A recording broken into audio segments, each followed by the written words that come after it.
كلب ضخم بيكسر الشباك وبيهجم على اليوتيوبرز وهم محبوسين جوه الكوخ، والصريخ مال المكان. على جزيرة معزولة، فريق تصوير قديم اختفى من 15 سنة بسبب كلاب متحولة، وفجأة رجل أعمال غني يعمل مسابقة لمجموعة يوتيوبرز، والكل فرحان غير واحدة اسمها فيوليت حاسة إن المكان مش طبيعي.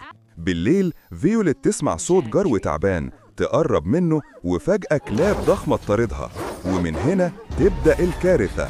الصبح يكتشفوا إن فينس صاحب المسابقة عنده كلاب شرسة محبوسة، وأول ما يفتح القفص أخطر واحد فيهم سبايك يطلع ويعض قدام الكل.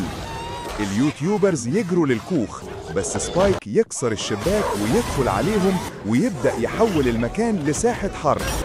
الهجوم بيكبر وكلاب تانية تقتحم المكان واحد ورا التاني.